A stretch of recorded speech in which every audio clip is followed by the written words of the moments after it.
Good evening. My name is Joe Kwasnick, and I'll be the moderator of this program tonight.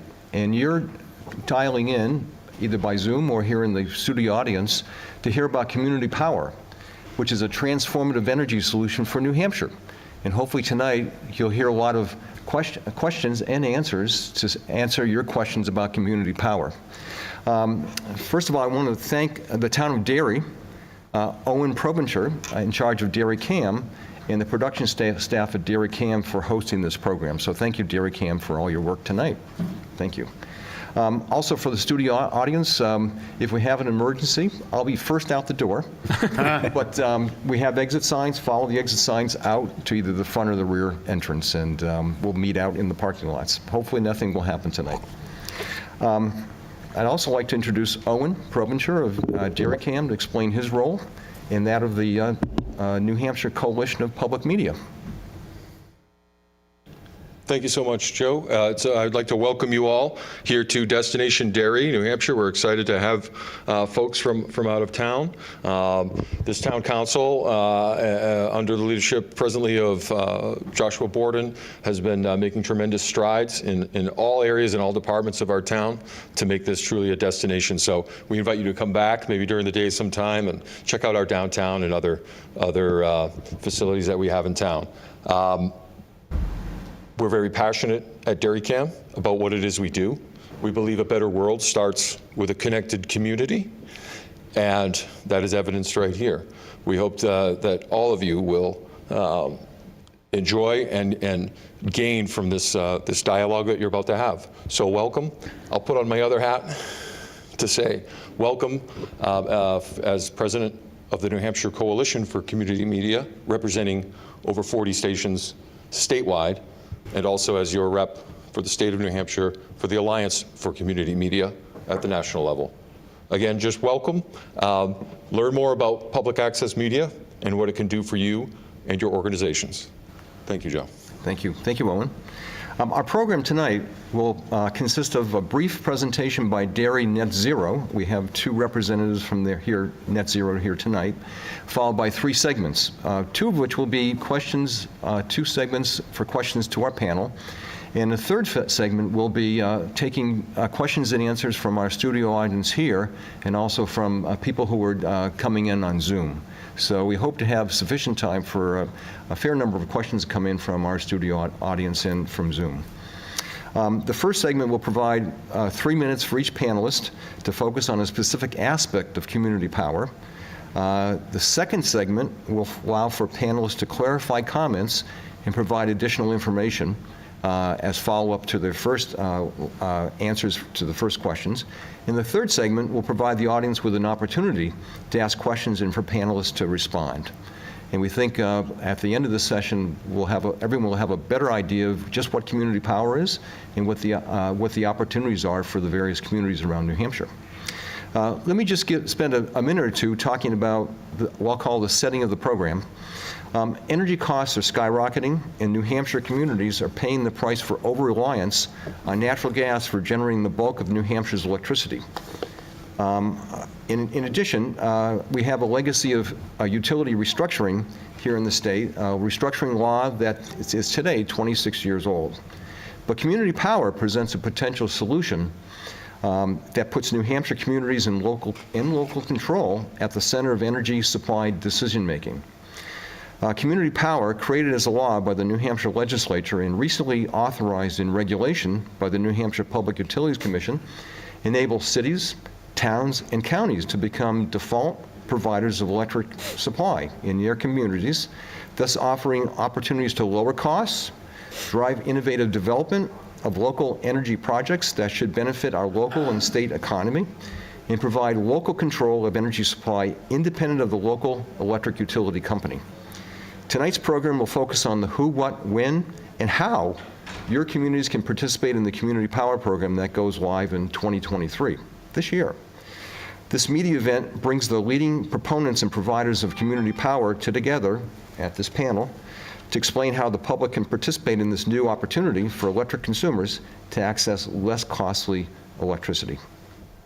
Now, before we go on, I'd like to introduce the Net Zero task force representatives here tonight, and they'll spend a few minutes talking about the Derry Net Zero program. So we have Joshua Bordun here. Josh was a founder of the Derry Net Zero Task Force in 2016. He has served on the Derry Town Council since 2014 and is the current chairman. Josh serves on boards of the Alexander Eastman Foundation, the Friendship Center, and the Jason Flood Memorial. He currently teaches history at Windham, New Hampshire High School. We also have with us Craig Lazinski. Craig has been a Derry resident for 35 years, serving on the Net Zero Committee for the last 5 years. Craig has worked in marketing for global technology companies with high-efficiency environmental systems.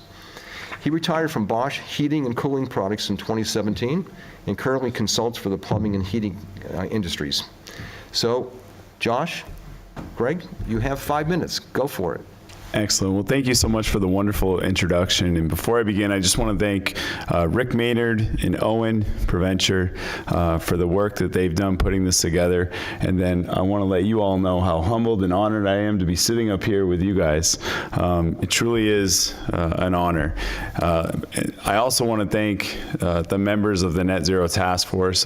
I truly believe that this community is so lucky because it's by far the most talented group of people I've ever worked with, and I'm honored to be a part of that.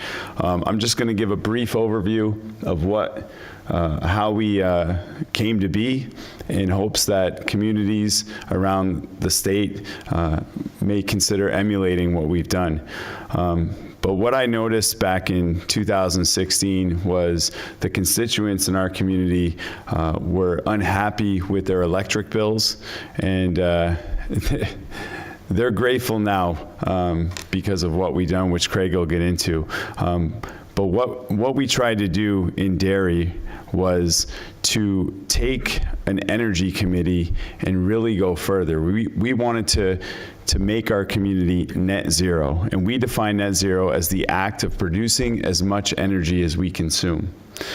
So I noticed right away that the key to accomplishing this was to find key stakeholders who represent the most important groups in our community, the decision makers. So the trick for us, and the biggest reason we've been so successful in Derry, was because we identified those groups such as the school board, public works, the planning board, code enforcement, the conservation committee, economic development, as well as members from the public and the town council. And when you have one member from each of those groups, they're able to go back to those very important groups and to provide answers and gain insight. And then ultimately, we're able to, it's like a steering committee.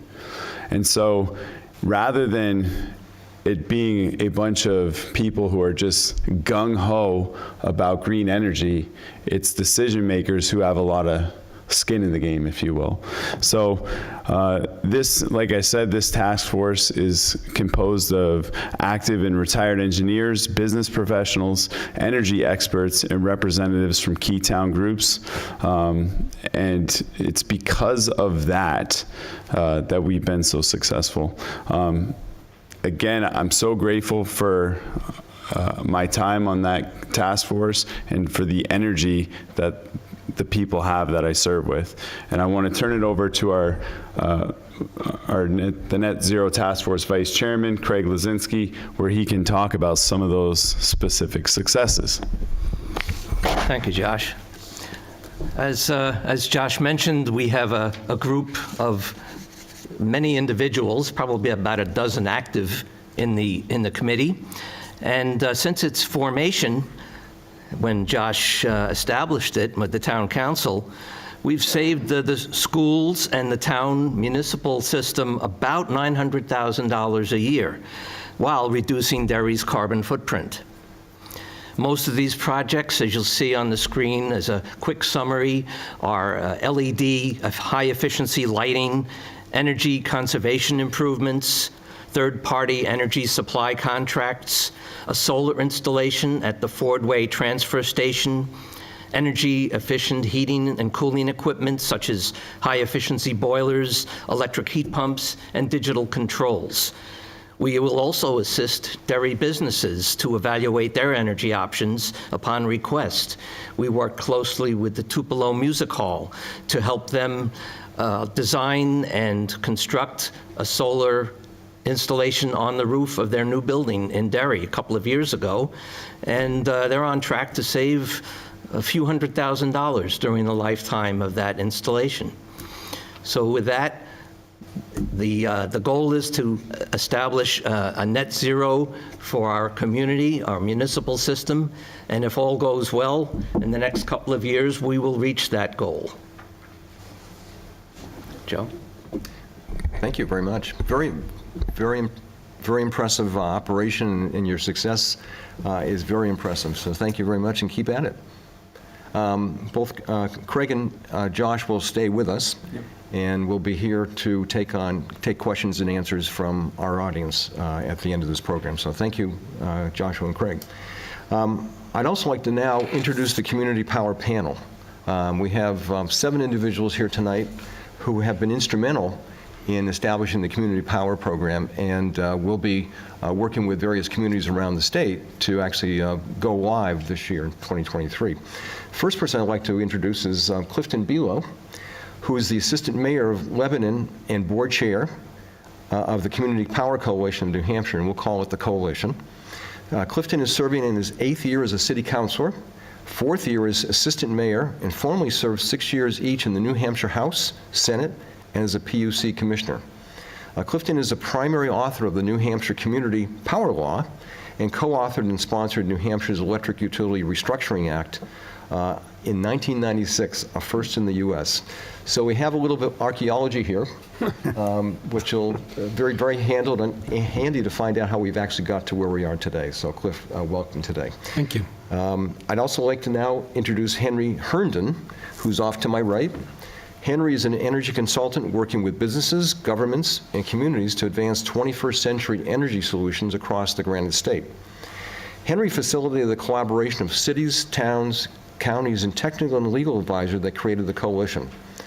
The new statewide public power agency, whose members represent about 20% of the state's population, and currently supports the coalition's startup phase. Henry formerly worked as Director of Local Energy Solutions with Clean Energy of New Hampshire. Welcome, Henry. I'd like to now introduce Bart Fromuth to my left. Bart is from Freedom Energy Logistics and serves as CEO. He's responsible for overseeing the company's day-to-day operations and is instrumental in keeping a pulse on the industry and in developing and expanding Freedom Energy's offerings in support of clients. Currently, Bart is a board member for Clean Energy New Hampshire and is a former state representative from Bedford. Very nice. Freedom Energy, in concert with Colonial Power Group, expects to play a role of energy supplier and aggregator in the New Hampshire Community Power Program. Bart founded, and Freedom Energy Logistics still operates, the state's longest-serving opt-in aggregation here in New Hampshire. At its peak, the aggregation served over 15,000 meters across Eversource's service territory. Bart was a key player in the drafting and passage of Senate Bill 286, the enabling legislation for community choice aggregation, the Community Power Program. Also to my left is Stuart Ormsby. Stuart is the Vice President of Power Supply Strategies for Colonial Power Corporation. Colonial Power Group Incorporated. Stuart has over 30 years of experience working in the power marketing area and leads an energy consultancy team at Colonial, specializing in community choice aggregation in New England. His specialty is collaboration with business and regulatory partners to advance market-based energy program and initiatives focused on price stability and long-term renewable objectives, both admirable objectives for New Hampshire. He served as the New Hampshire chair of the Retail Energy Supply Association in 2014 and 2015. So welcome, Stuart. I'd like to now introduce to my right, immediate right, is Don Crease, who is the New Hampshire's consumer advocate. Don, as consumer advocate, is tasked with representing the interest of the Granite State's residential utility customers at the New Hampshire Public Utilities Commission and elsewhere. Don strives to keep rates as low as possible while encouraging innovation that makes consumers more powerful users of utility systems. Excuse me. Don previously had a career as a journalist and presently maintains a column on the news website In Depth New Hampshire.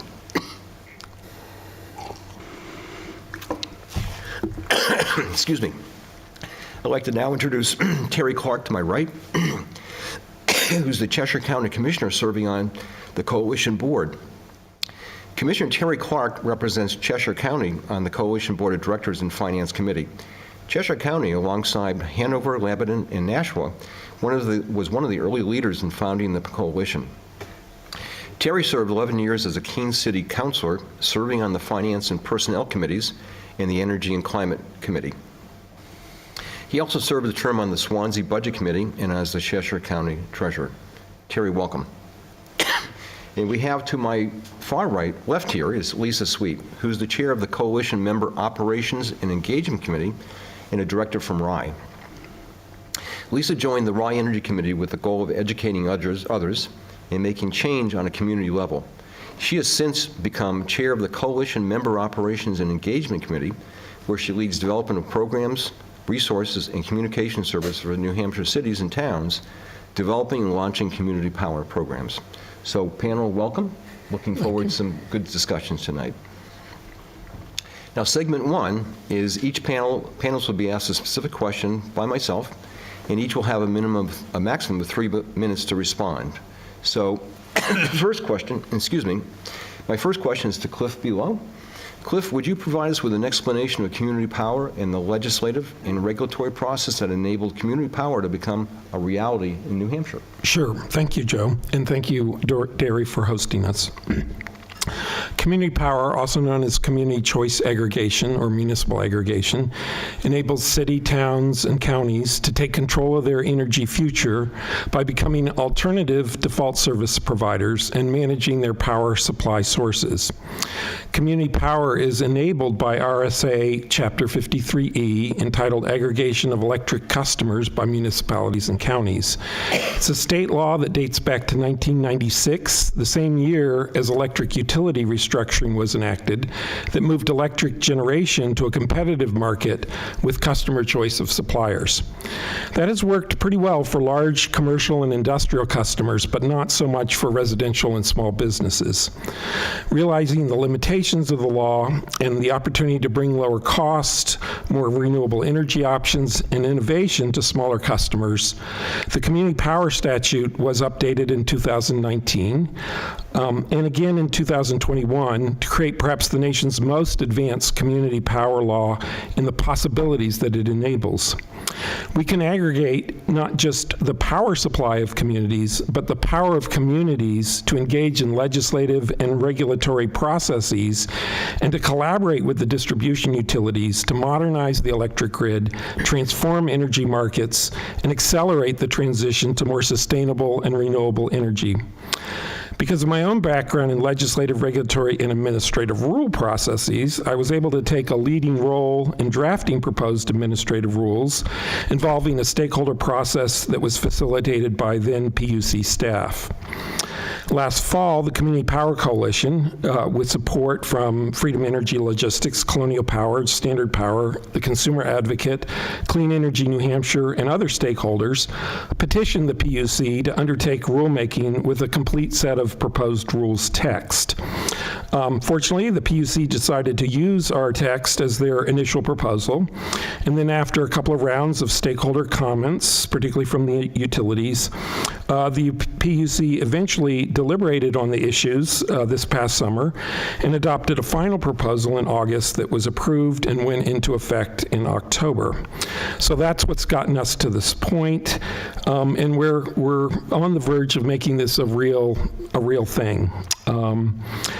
So that's the basic summary of how we got here. It has been a collaboration that's involved a lot of people. Bart did help get that legislation passed in 2019, and it was a very bipartisan effort that had support from both parties. And we again went through an effort in 2021 with a bill that was originally looked like it would kind of gut the original statute, but working with Representative Vose, the chair of that committee, we turned it around and made it into a positive. Thank you. Thank you, Liv. Great history. I actually remember 1996 working for National Grid, New England Electric System at the time, and working on the New Hampshire pilot. Okay. So history here in the making. Next question we have is for Henry Herndon. Henry, Would you provide us with a description of the coalition, including how it's organized and will function to deliver results to electric consumers in New Hampshire? Yeah, thank you, Joe.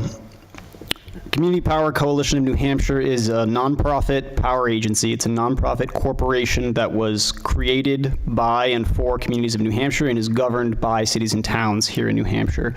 So we've heard about some of the great work that cities and towns can do, like from the Derry Net Zero Task Force, the amazing progress on energy and on cost savings for residents that they have realized. There are many of these committees and community leaders and local leaders across the state that are working on similar projects, and a group of these communities came together to form this nonprofit power agency to manage their community power programs.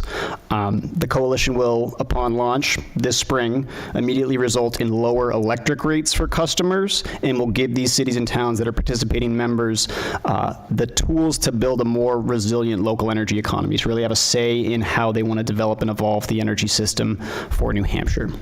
So there's a couple of key pieces to the structure of the coalition. I mentioned it's a nonprofit. It's formed under a joint powers agreement. That's a New Hampshire law, RSA 53A, that allows municipalities to collaborate and form agencies to share their collective authorities, in this case, community power. And there's a couple of key pieces to the coalition's benefits. So one is the economy of scale. There are currently 27 municipal members, cities, towns, and counties, and they represent more than 20% of the state of New Hampshire's population. That equates to approximately 125,000 electric customers, and that's obviously a significant volume of electricity sales. Those sales through the coalition will be responsible for, at full enrollment of those electric customers in those 27 cities and towns and counties, approximately $140 million in annual revenues. Now, under the coalition structure, those revenues are directly controlled and overseen by the collective membership of the coalition. Each member community appoints representation to the board of directors and is responsible for the governance and oversight of all of the coalition's decisions. So the budget is set by the community members.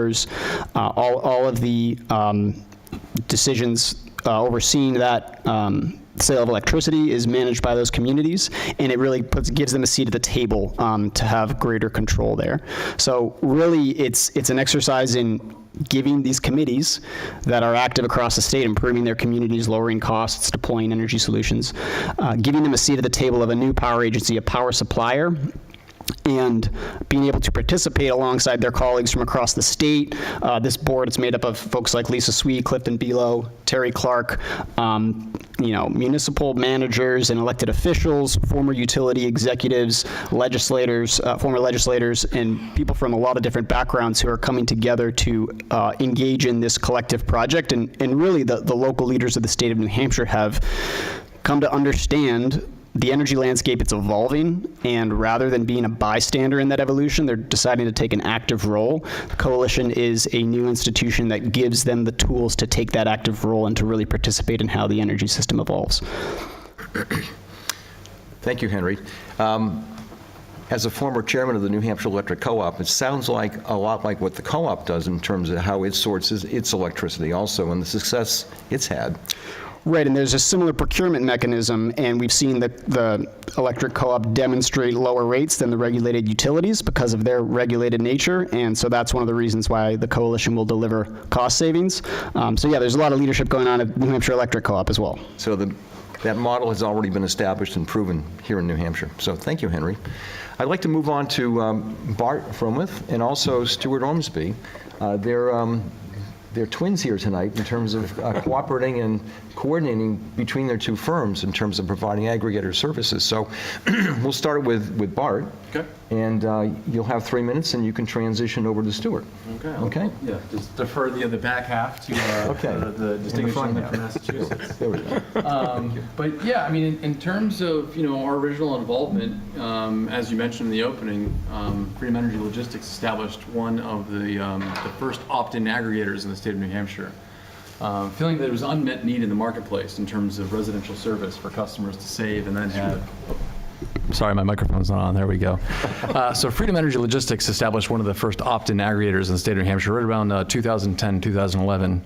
As Cliff Bilo mentioned, he had sponsored the initial enabling legislation for choice in the markets here in New Hampshire, but yet only a very small fraction of the state's residential consumers had made or taken advantage of having residential choice. You hear every day about towns the size of Derry or BAE Systems or GE being able to manage their energy budgets by doing third-party supply contracts with the major suppliers. The issue for the residential customer is one of size.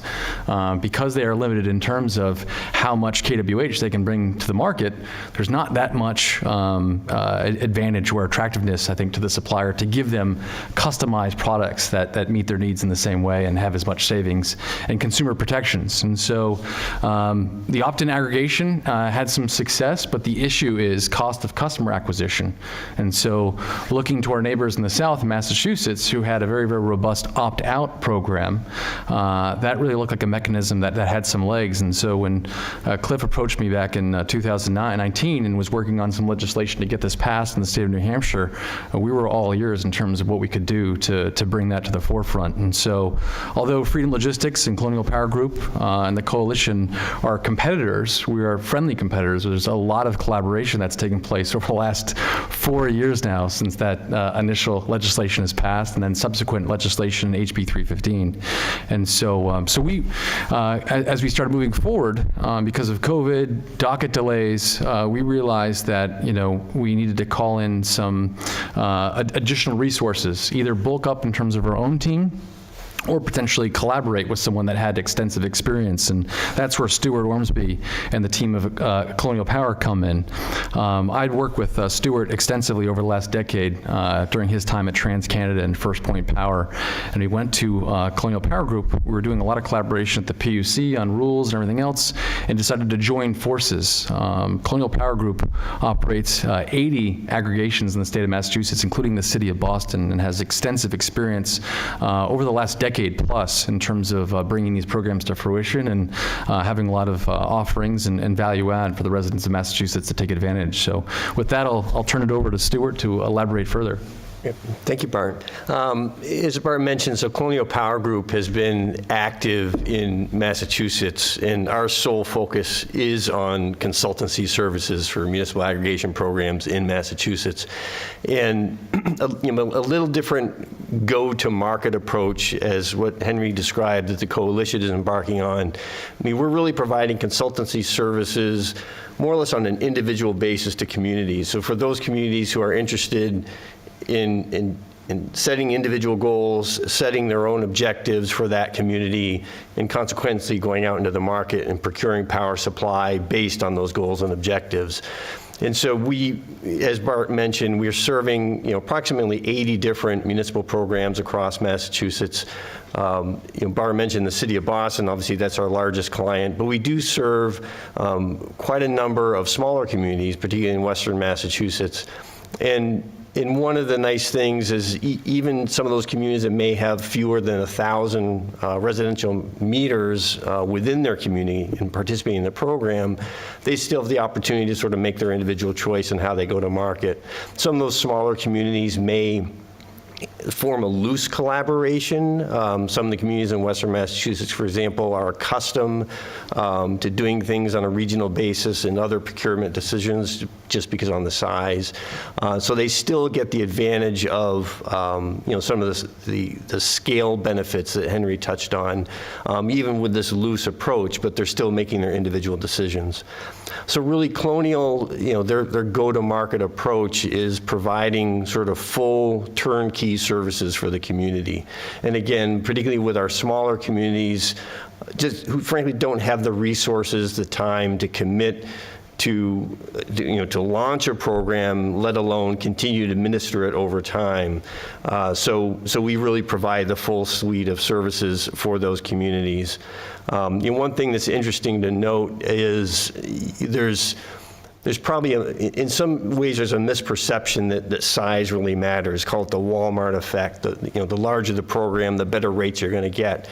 Just an interesting note, we compare the city of Boston and the rate that they're currently paying, which is around 11 cents.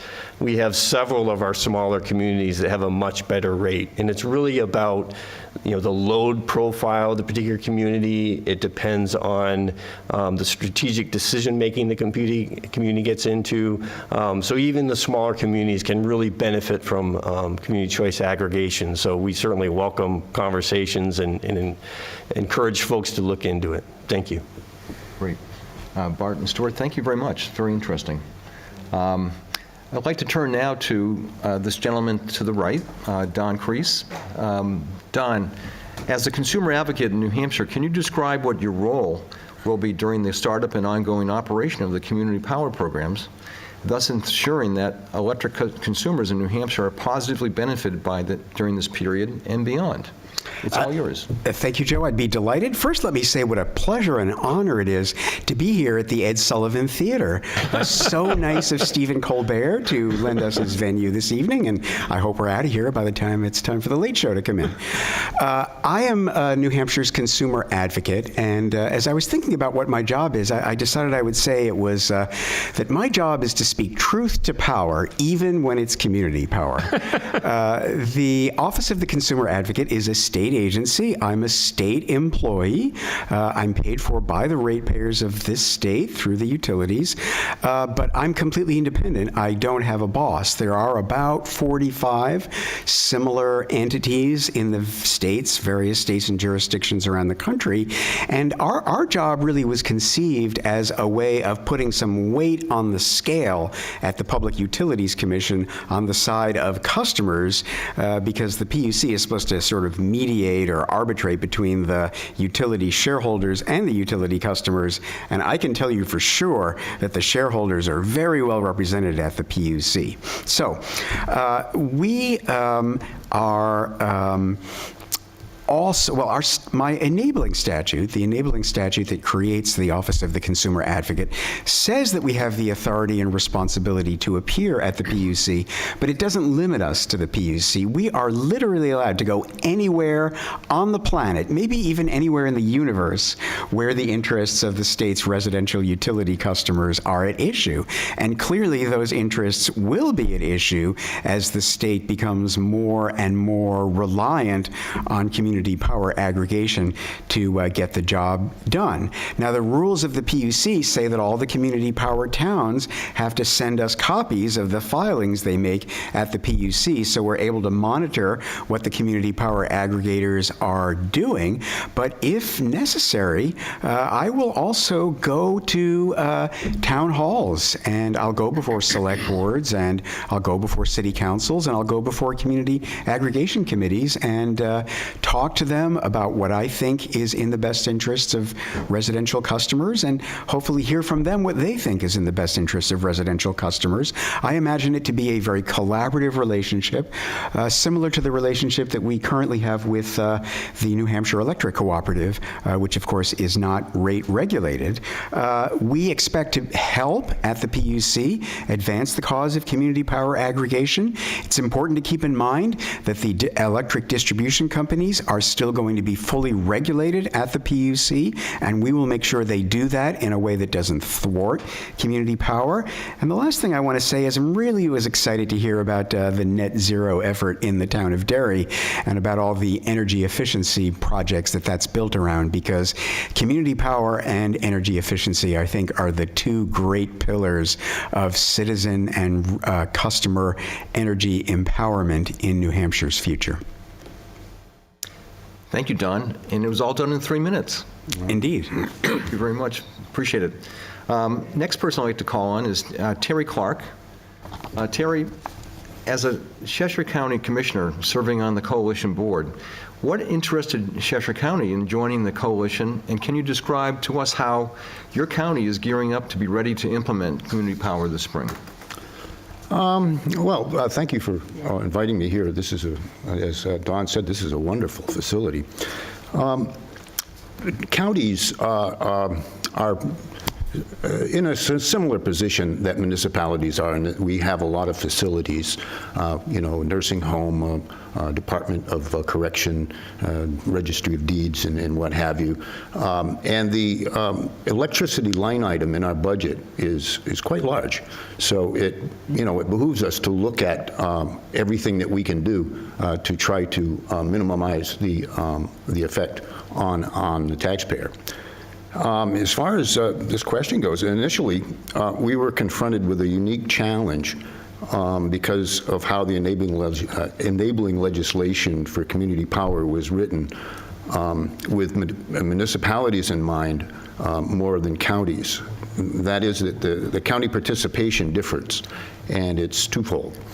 First, we're preparing to move our internal electrical load of about 5 megawatts from a third-party vendor to CPCNH, the coalition.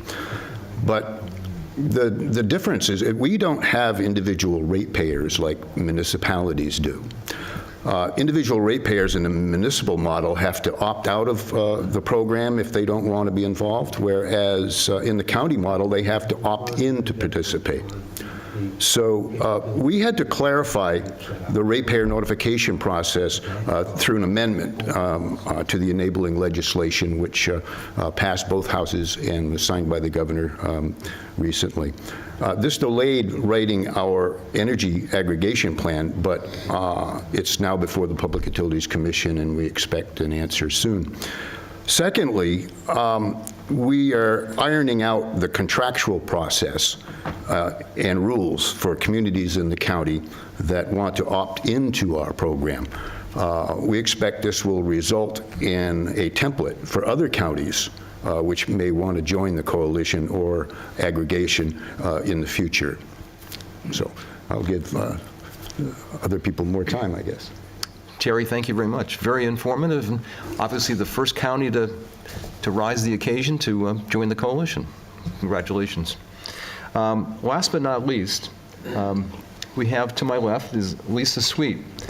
As a member of the Rye Energy Committee and serving as the chair of the Coalition Member Operations and Engagement Committee, can you describe how the community of Rye is preparing to implement community power this spring, and how do you support other communities in doing so? Well, I just want to say off the bat that Rye is very excited to be starting its community program in April.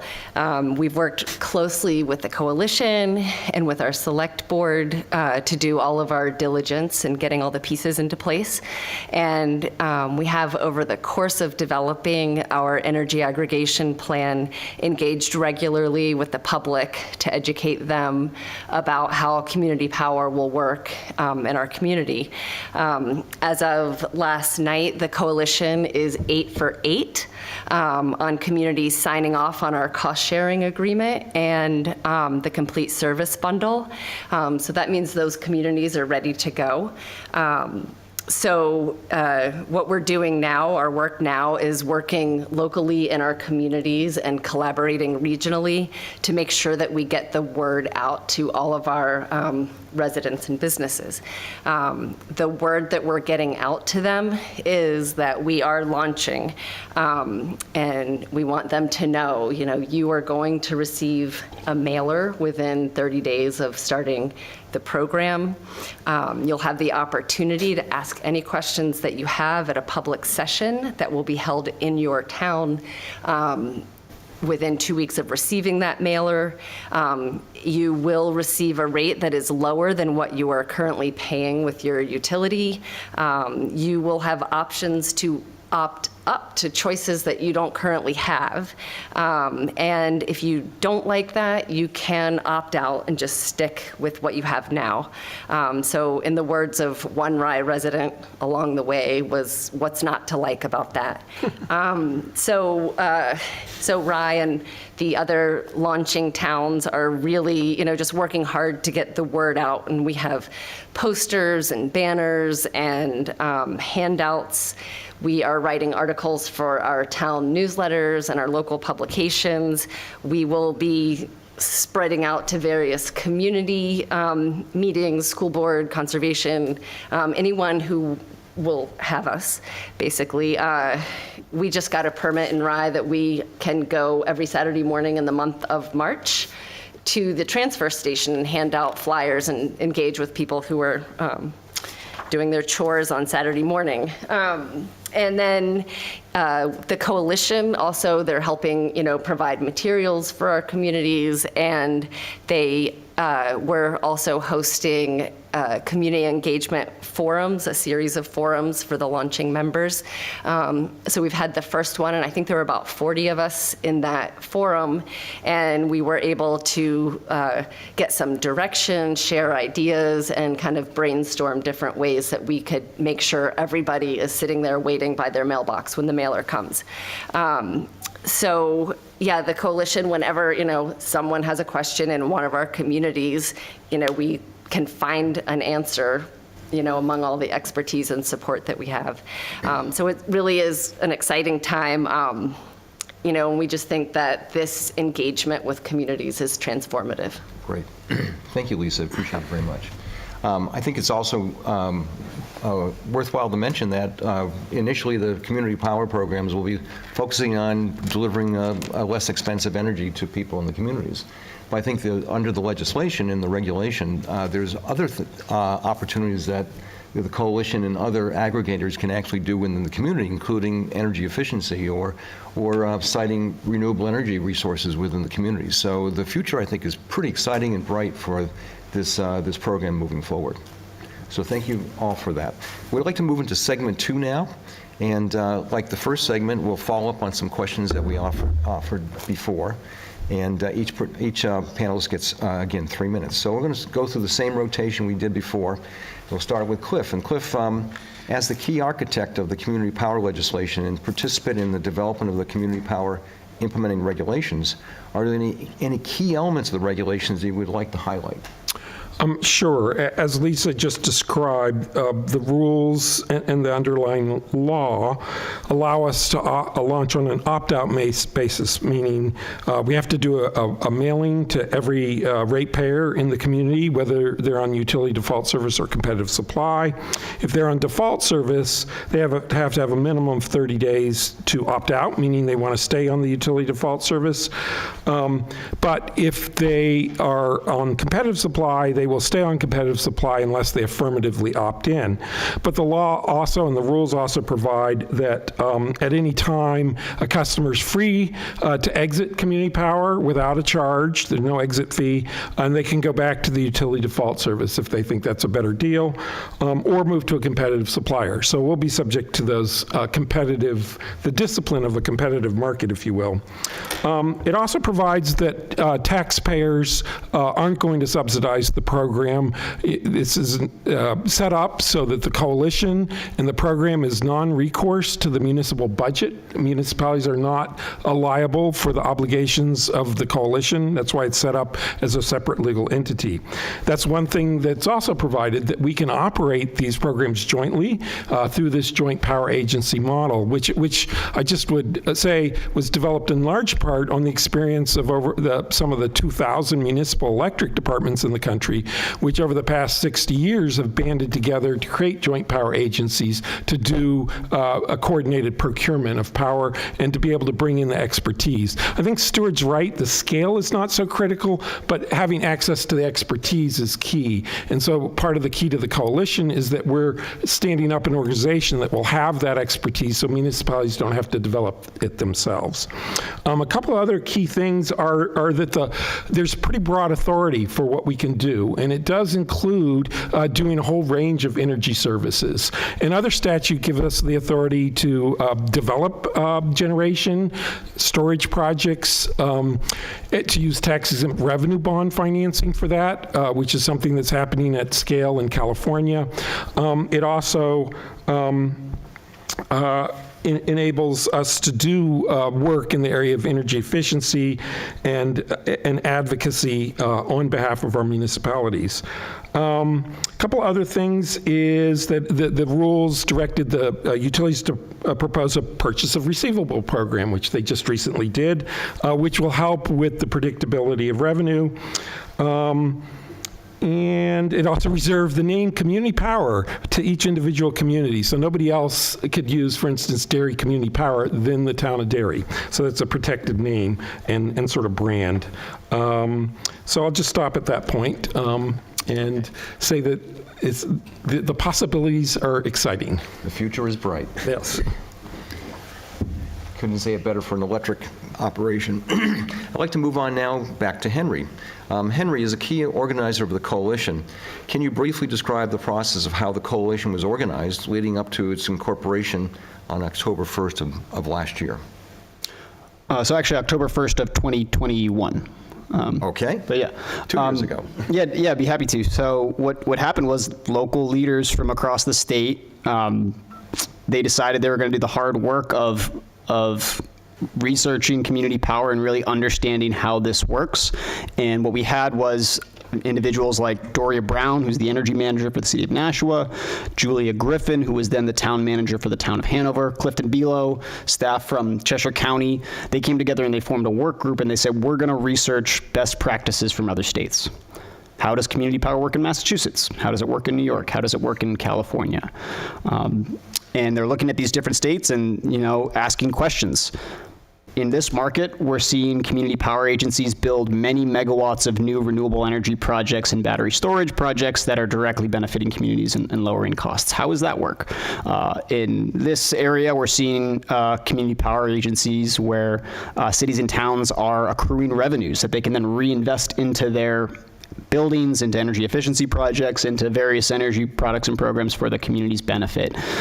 Some places, this community power agency is building 30 microgrids at police stations and food banks and things of that nature. So asking the questions of how does this work in different states, looking to best practices, and really coming to this answer of the way we achieve these things is we establish a coalition. We establish this Joint Powers Agency coalition. We give ourselves a seat at the table for an institution that we control and that gives us the scale and, as Clifton said, the technical expertise to really be a leader in energy markets. And there's another piece to sort of how this came to be. There's all the local leadership, right? And what some of these communities are coming to realize is their capacity for public advocacy, their capacity to engage in the state legislative and regulatory processes and remove regulatory barriers, improve legislation. And we've talked about a couple examples of this. Bart's been involved in collaborating alongside the coalition members, and there's been some real successes and real positive changes in legislation. And just also want to give credit to the state leadership, individuals like Representative Michael Vose, who's the chair of the Science, Tech, and Energy Committee, who has been a key leader in moving forward community power legislation, as well as Governor Sununu, who has signed some critical bills for community power and stood behind this program. Great. Thank you, Henry.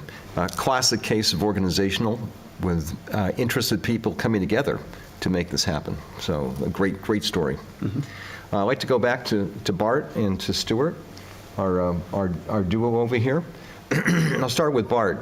Bart, do you have any advice for New Hampshire counties, cities, and towns who are considering participation in community power? I get my microphone there to get the go at the.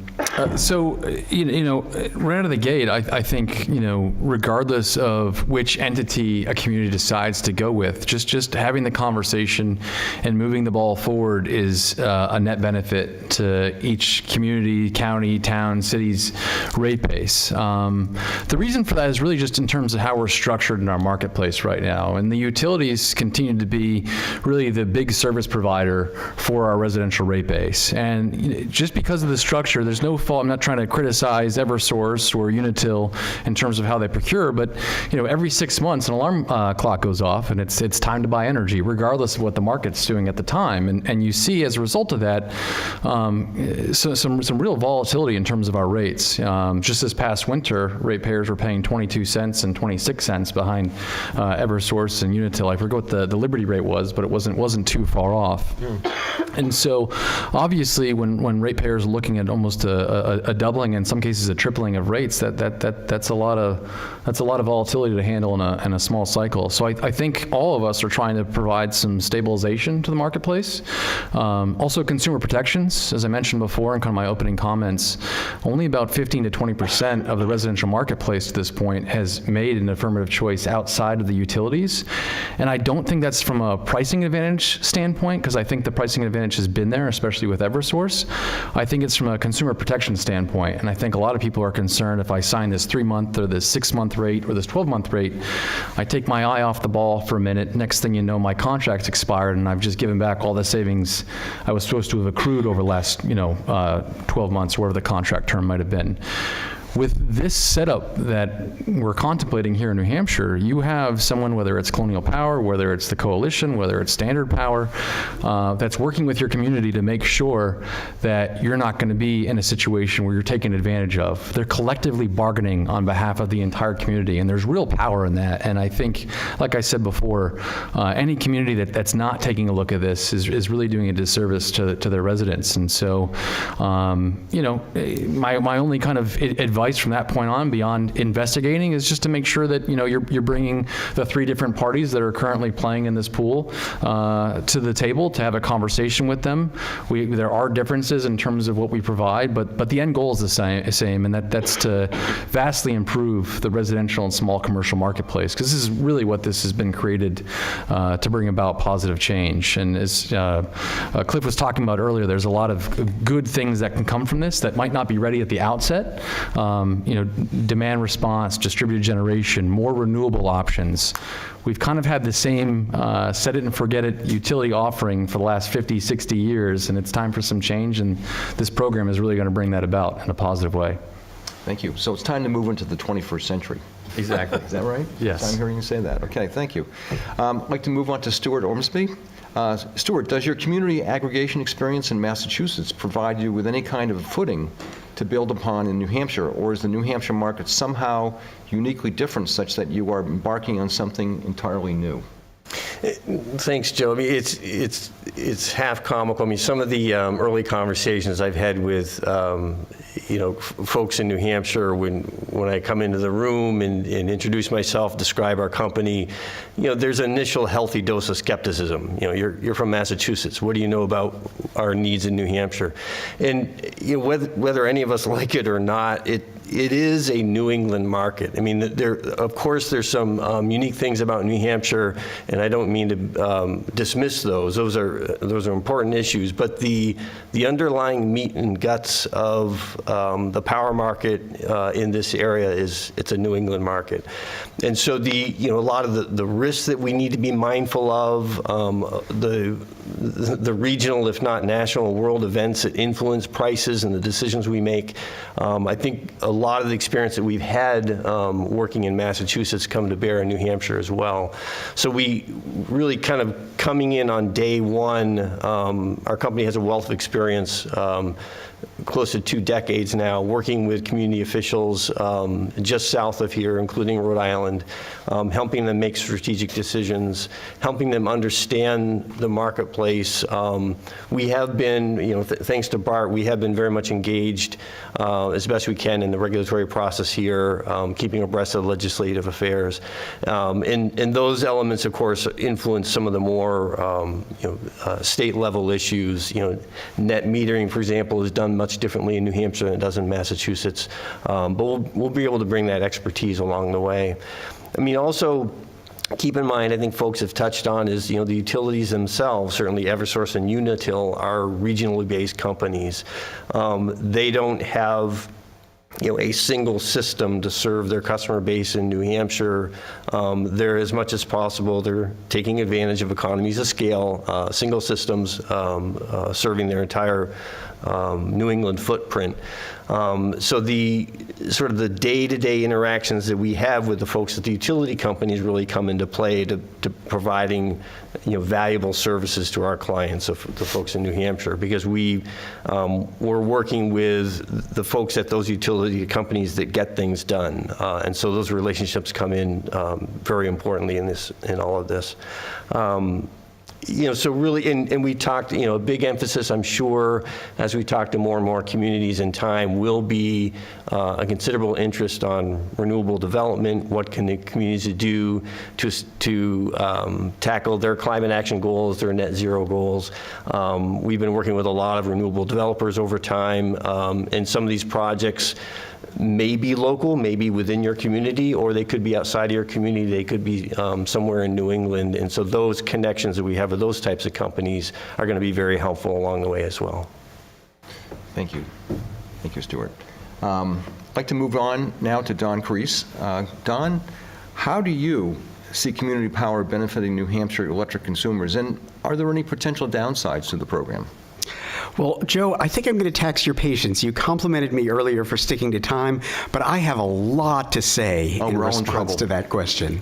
And here's why. So if you go back to 1996, when my friend Clifton Below was shepherding the Electric Industry Restructuring Act through the legislature, and he says he was a state rep back then, but he must have been a middle school intern. It was so long ago. I mean, really 27 years ago. But since then, the ratepayers, the electric ratepayers of this state have forked over hundreds of millions of dollars, really billions of dollars, making the electric utilities whole for the restructuring process, which required them to divest their generation assets. So as to a really big utility in this state, and I'm not going to mention its name, but its initials are Eversource, they have been made whole for their investment in Seabrook, everything up to the $400 million that Eversource wasted building a scrubber at Merrimack Station up in Bow, which burns coal and is on its way to shutting down. So what have the ratepayers of this state gotten for those billions of dollars that they have forked over in stranded cost payments? And the answer, as to residential customers, is absolutely nothing. Nothing. In fact, it is arguable that they have even become worse off under restructuring. How do I know that? Because my counterpart in Massachusetts, who has more resources than I do, was able to do a big study of what happens to customers in states that are offered the opportunity to choose retail suppliers. And what they discovered in Massachusetts, a state which, by the way, has many of the same retail competitive suppliers that we do, what they discovered is that the retail suppliers prey on vulnerable customers by doing various kind of dubious or questionable sales tactics. And so the study done in Massachusetts determined that low-income customers in particular fare worse than regular customers do, and nobody has been better off in the aggregate. So along comes community power aggregation. And as we heard earlier, it's been authorized under New Hampshire law all the way back to 1996. What changed in 2019 is the switch to opt-out community power aggregation. This really has the promise, I think, for the first time, to allow regular people to combine their buying power in a way that will actually save them some money. It really could happen. Now, you asked, is there any potential downside to this? And of course there is. I mean, nobody gets to repeal the laws of physics or the generally accepted accounting principles. There's no guarantee that these community power aggregation programs of whatever type will beat the competitive energy suppliers or the utilities default service. But as others have said, there's reason to suspect that that is likely to happen, given that the electric co-op, which behaves a lot like community power aggregators behave, has been able to beat all of the utilities on default energy service. I'm optimistic. Now, there is the problem, of course, of the fact that there will always be customers who aren't part of community power aggregation plans, and I am worried about the possibility of a default energy service death spiral, but we'll work hard to take care of those people, and I really think that community power aggregation is the most exciting thing that has come along in my, what is it now? More than 20 years of involvement in utility regulation in New Hampshire.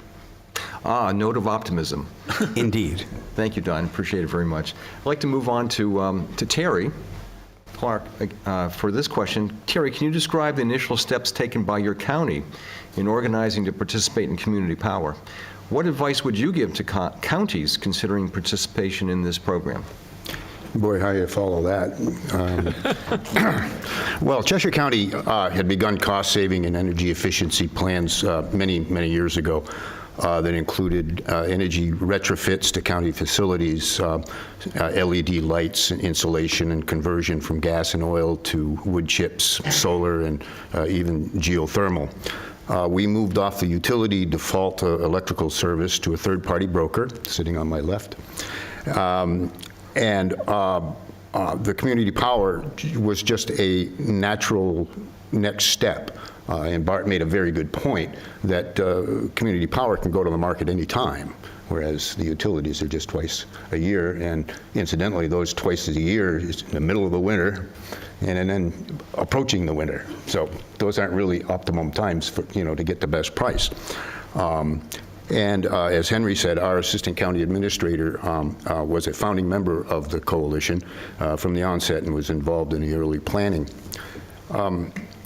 So because of state downshifting under the current tax structure, counties should really use their unique statutory authority to get involved in regional solutions, whether it be emergency services, intercity transit, or energy and other things where they can share their resources and buying power with the other communities.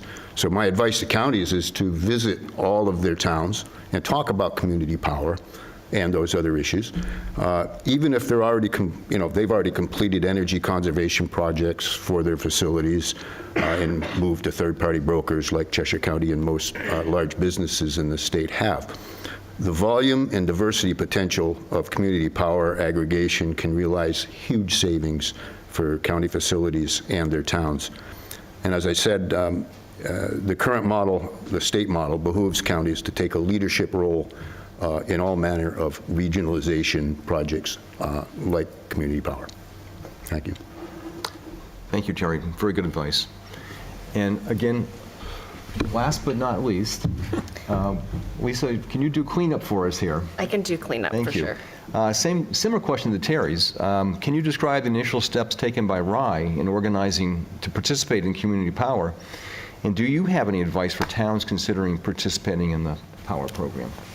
Yeah, I think we started learning about community power during COVID. It was a COVID project for our energy committee, and it was obviously a couple years ago. We attended forums that Clean Energy New Hampshire had put on about community power, and we began to sort of follow that organizing group that was putting the coalition together and kind of listening in on their meetings. And the more we learned, the more interested we became. And I want to point out that this was well before energy prices jumped up to where they are now. They were actually very low at that time. I want to mention this because this is about more than just the price of your electricity. I mean, that is certainly a driving factor, but it's also about having the opportunity to have a say in where our power comes from and to engage and learn together about ways we can collectively improve reliability and access to affordable and cleaner energy. So getting back to Rye, we officially joined the coalition in September of 2021. So we were one of the 14 founding members when they incorporated just after that in October. Our select board designated our energy committee as the Energy Aggregation Committee, and we set off to work writing our energy aggregation plan. And we were greatly helped because the coalition has a template that was written informed by the proposed rules for community power at the time. So we used that template, and we were supported by the expertise of the coalition. There were 3 member towns at that time that had already approved programs in their towns. By December, so it's, I don't know, 8 weeks or something, we had finalized our plan. We had had a couple of public hearings and written a warrant article. And our select board supported that warrant article unanimously, so we were able to put it out there, and the town voted overwhelmingly in last March, to approve our plan. I'd say being a part of the coalition, we've all really, really benefited from one another's experiences and have navigated this together. I think we've collectively asked and answered so many questions that anything that's been raised along the way, we have talked about it and found answers. And we haven't outsourced this process.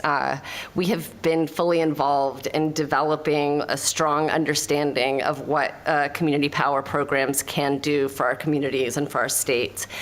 So this feels really transformative to us. And for other towns, I guess my advice would be to join the coalition, because then, you would benefit from and contribute to the experience of the other members.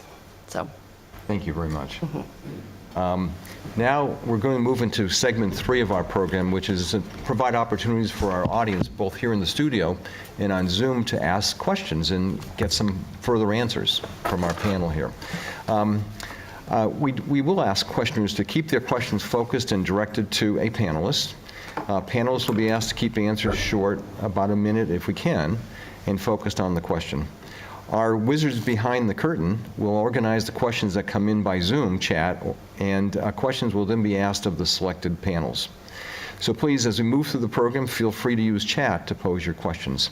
The first 2 questions we'll take from our studio audience here in Derry. So I see let's take the lady in the back. If you could come to the microphone, Joe, if we could please. have folks step up to the microphone. Thank you. And do you have a panelist you'd like to address your question to? No, I'd rather address it to the board just in case someone might be better than the other. I'd hate to assume.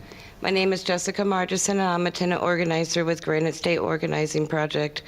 One of the things run into before in our state with co-ops dealing with electricity is the use of our fuel assistance discount.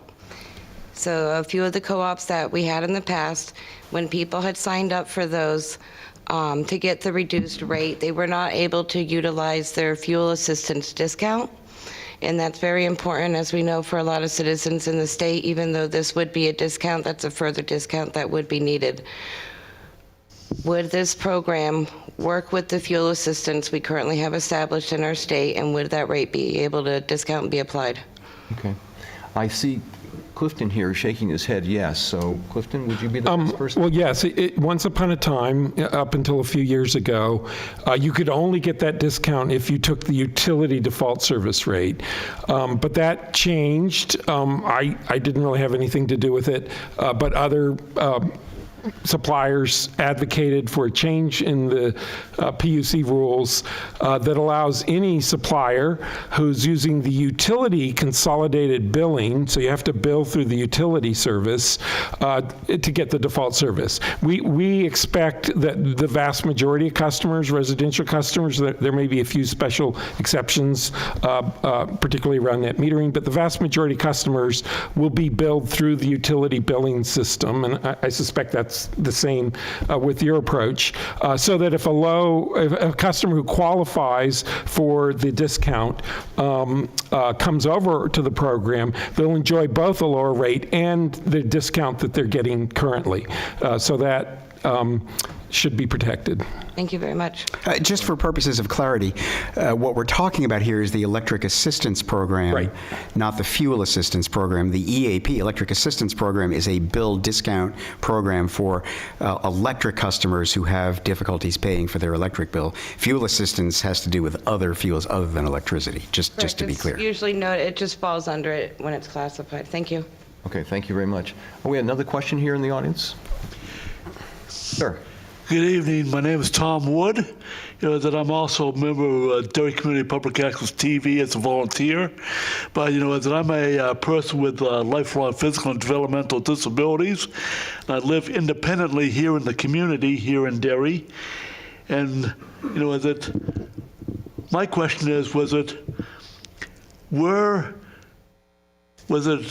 respect to renewable energy sources, has anybody thought about small scale, vertical wind turbines, to be built here in Derry, because we have a number of suitable hilltops where the where the wind blows most of the time, and which would be able to take and provide energy into the grid, to help cut down the dependence upon natural gas and other fossil fuels.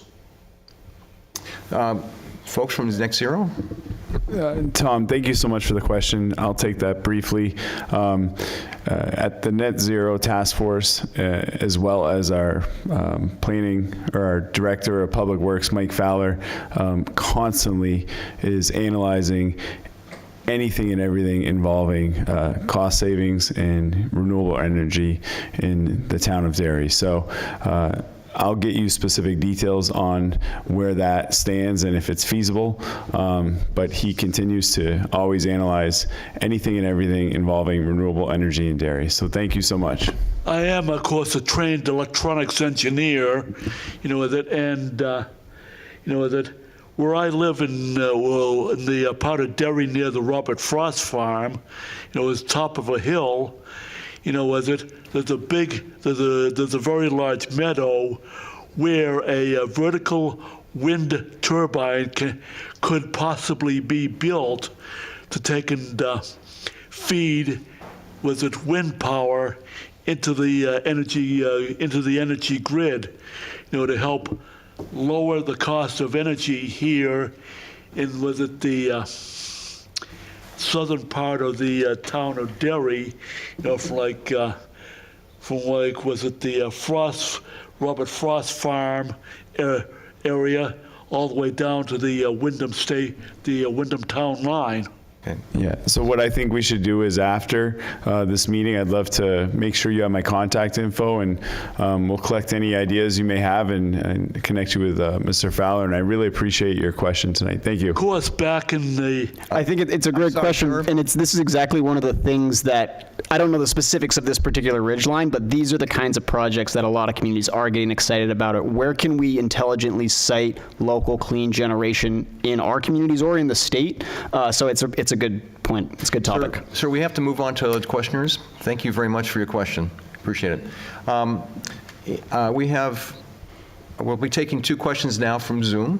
We have Donna and... Joe, I have the questions for you right here. Okay. These are some that have come in, so of course you may have covered them, but since they're asked, it'd probably be good right clarifying points. First one is really basic. What are the basic differences between NHEC and community power? Henry?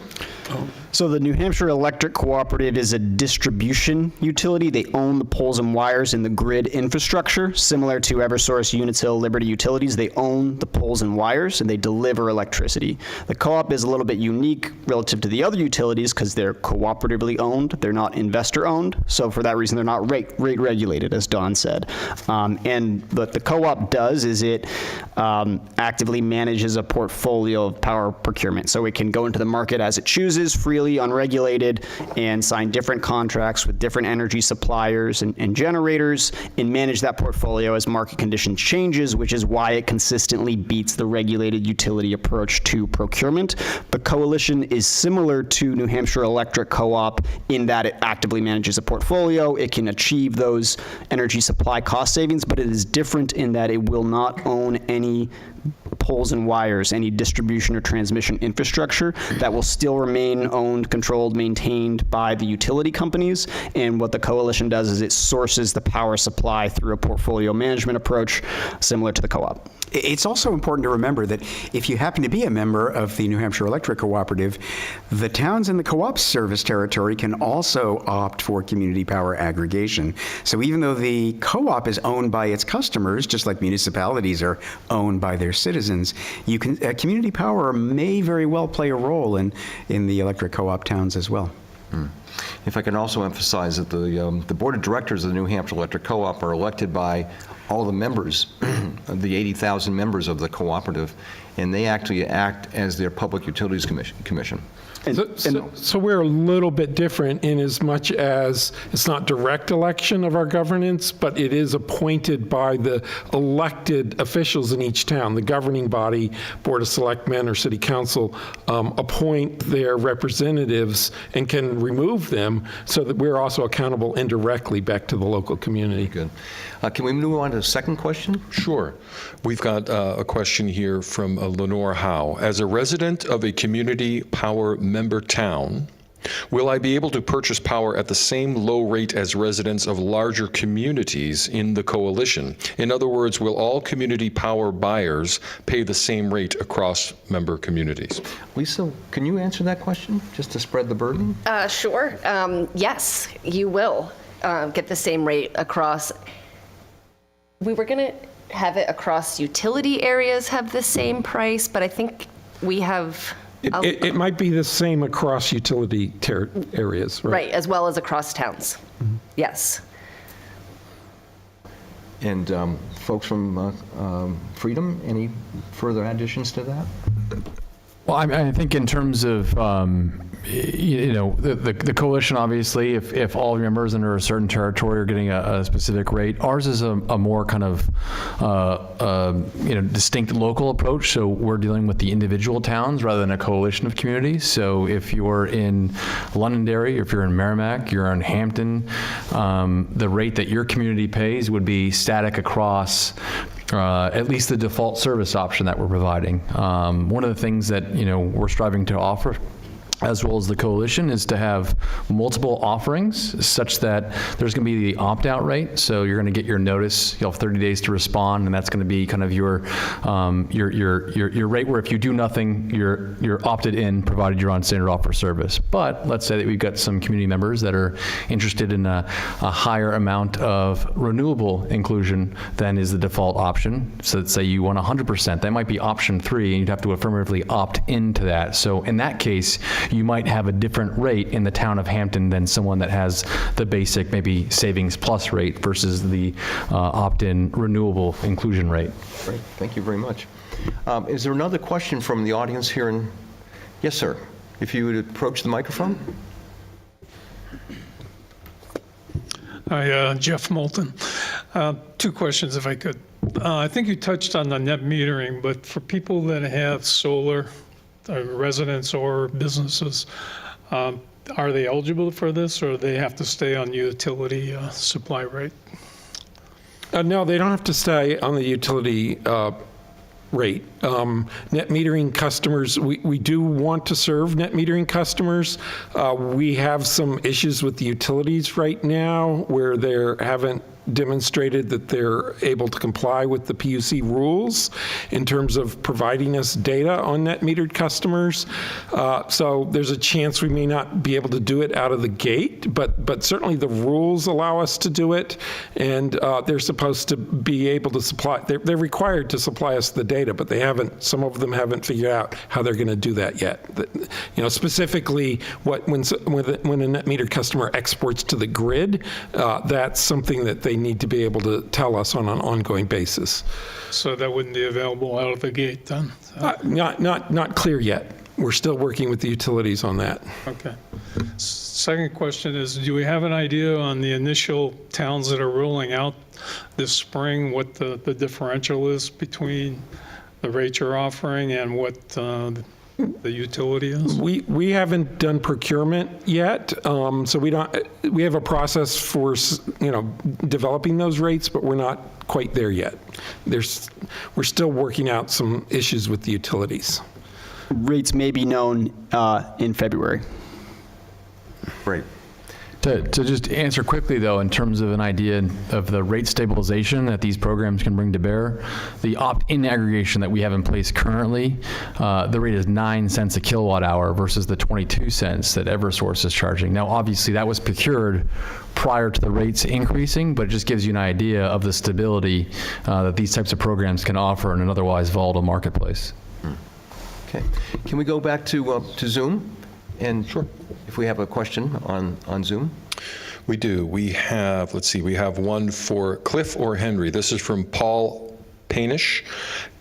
Cliff or Henry, can you explain how net metering for distributed generation facilities would differ, if at all, under a CPA from under an investor-owned utility?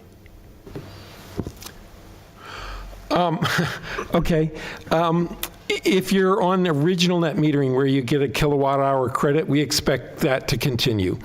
So you could just come over to us, and those customers shouldn't be an issue because the utility will continue to do the kilowatt hour credit. For customers that are on what we call net metering 2.0, where you get a monetary credit at the end of each month, if you have net exports to the grid, they pay you for those and they reset you back to zero. For the next month, what we'd like to be able to do is essentially convert those customers back to original net metering where they get a kilowatt hour credit that they can carry forward against future. But in order to do that, we have to be able to get the data from the utility. And we would probably have to separately bill those customers, but we could track that. And we're prepared to do that. The advantage is when they're giving you the monetary credit, technically that's taxable income, and they may be doing 1099s where they report that as taxable income. The kilowatt hour credits aren't, and so that's why we'd like to be able to offer that. Okay, thank you. We have another question here from the dairy audience. Sir. Yes. Yes, hi. My name is Tom Carden.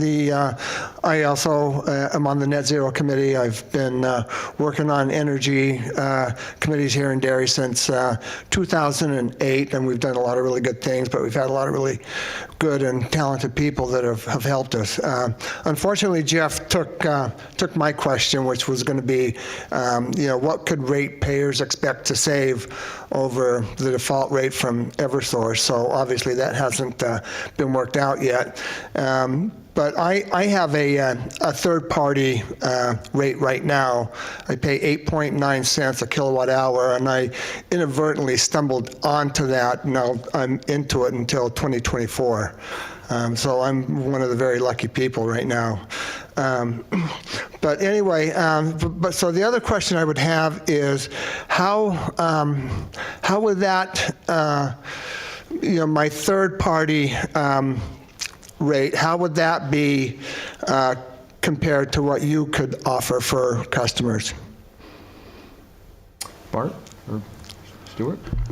Yeah, I mean, so, sometimes in the private marketplace, you can be quite successful, as you've been with your 8.9 rate that goes until 2024. The issue I think that, community power aggregation is trying to solve is to come up with a collective bargaining opportunity for multitudes of ratepayers coming together and using their buying power to get even better rates, even lower rates through the strength in numbers approach, as well as the consumer protections that I mentioned earlier. And that's a real key issue. So not all suppliers in the marketplace are bad actors, but as Don can attest, we've certainly had a number of them, whether it's gift card handouts or whatnot. And like I said before, the big issue, and I think a big hesitation for customers to have moved forward under the choice opportunities we've had in the past is, the minute they take their eye off their bills and the rate expires, no one's watching that for them. Here, whether you're using the coalition, you're using us, you're using Standard Power, the communities are actively managing that and making sure that when your contract's coming due, there's a negotiated contract to follow up with that, and there's not going to be any early termination fees, holdovers, transfer fees, and so on and so forth. So, yeah. So in other words, it shouldn't depend on your good luck to get a rate that is that good. Really, yeah, you need a trusted agent, and community power aggregation should, if it works right, will become that trusted agent. Okay, all right, yeah, that's good. Yeah, like I said, I stumbled into it. I really only wanted to go for 1 year, and they signed me up for 3 years, and so I made out very well. Lastly, I just want to thank all of you for all the work you've put into this coalition. I think it's pretty impressive what you've done, and I wish you a lot of luck. Thank you.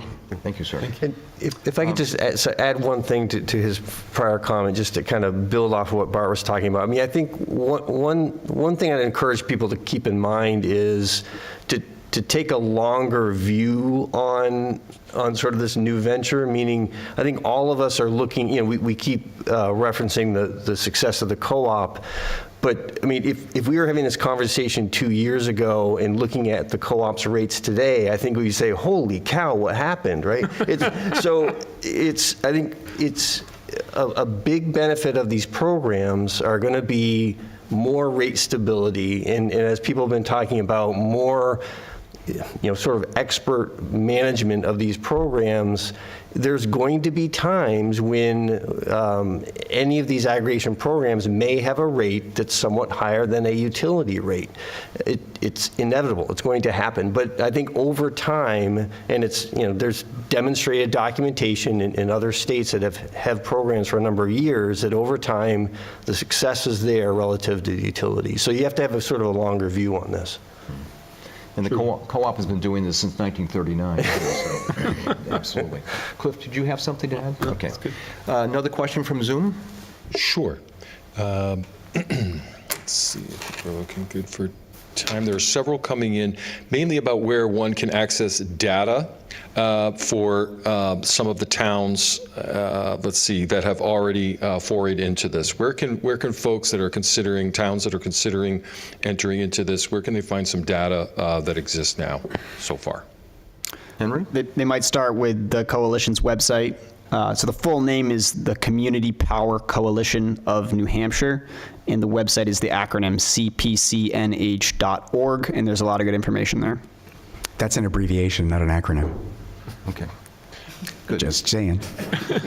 And Joe, with so many more questions, I think we are coming up on our time. I'll certainly defer to you on that, but I want to make sure we get this question in from Peter Schmidt, who asks, this valuable forum needs to be available to all New Hampshire citizens in order to promote and facilitate this dynamic movement. How and where can they access this? So, in case we're at the end of our time, we will say that Derry Community Access Media has provided a microsite for this event, which will include contact information for those that wish to include that. And we plan to develop that with the coalition as well. So if there are more questions that we can post there or what have you, but at least this meeting will be available by tomorrow, by end of day tomorrow, and we'll continue to build the page from there. Thank you very much. Very well. We have just a second, sir. Oh. We have 3 more minutes until the program closes, so we'll take another question from the Derry audience. Mike Fodeman, I'm member of the Net Zero Task Force here in beautiful Derry. I guess my question's probably more related to the lovely lady from Rye. It seems like the coalition kind of starts with a group like ours, and then they go to the town and get the town on board, and then they create this group that's going to do all the administrative work. Can you tell me a little bit about how you went about that and the timeline? And Yeah, we had an energy committee that has been working, for years on a number of initiatives. So, we were researching different ways of finding benefits for our town. So we happened on to Community Power and the coalition and joined, and it's kind of gone on from there. I think what we're seeing in our energy committee is, it was 4 of us with 3 open spots for years, and now we have, our committee is fully volunteered into, and we have an alternate now. So we've generated a lot of interest, and some of our committee members are meeting with other towns, they're like, hey, we need to start an energy committee. So how do you do that, and what do you do? So from that point of view, it's kind of just like a neighbor-to-neighbor grassroots thing. But then once we came into the coalition, we're just, we've really benefited from being a part of such a capable group and have learned a lot. So that's been really great for us. Thank you, Lisa. Let's take one more question from Zoom. Sure. Here's one from Darla Thing. Can you foresee any difficulties for a large business like a hospital to join Community Power?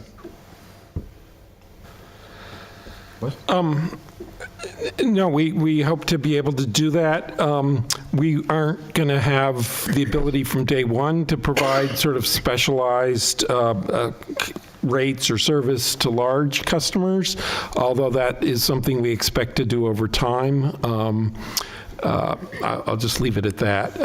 In California with the CCAs, they started with a focus on the smaller customers, and then over time they grow into doing all sorts of things. So for instance, two of the vendors that we're working with that are going to help us, Ascend Analytics and Calpine Energy Solutions, for instance, with the Silicon Valley Clean Energy, have been working with Google to provide a 24/7 renewable clean energy option where they actually are contracting for output that matches their load in real time as a renewable power source. So that's an example of the kind of program that community power can offer to large customers. Okay. Joe, could I just quickly? I think in terms of our experience, certainly in Massachusetts, what we've seen is really the program speaks to advantages for the smaller commercial and the residential customers, but based predominantly on load profiles of those customers versus large end users.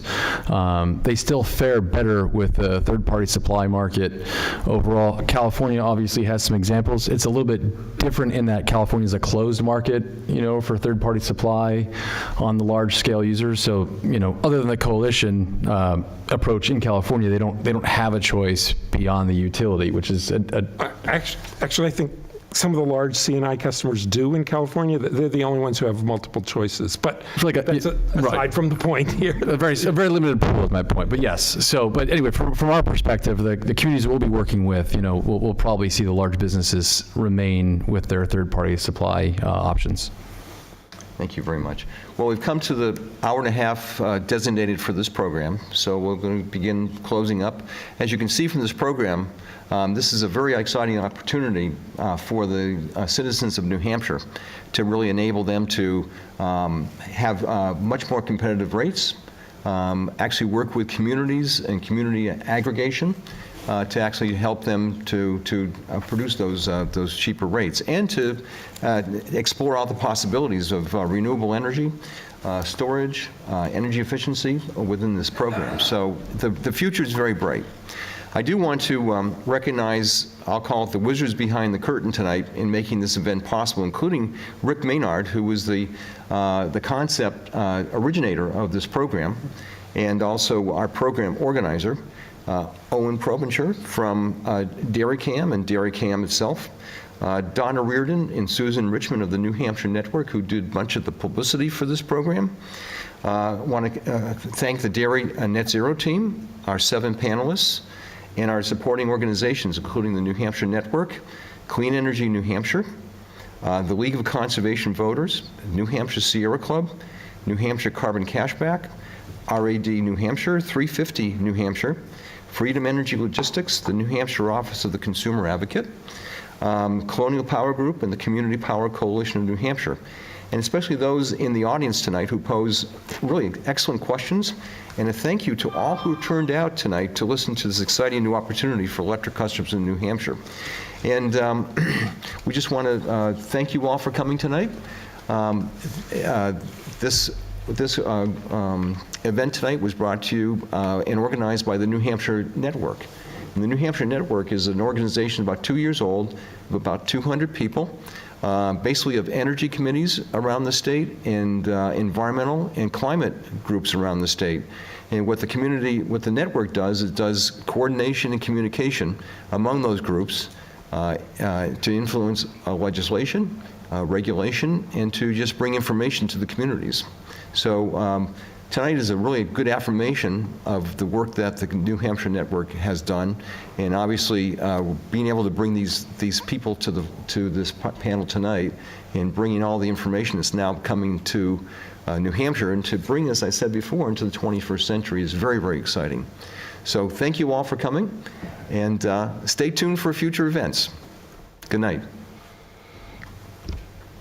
Thanks, everybody. Thank you. Joe. Great job. Sorry to contradict you there, but. Thank you.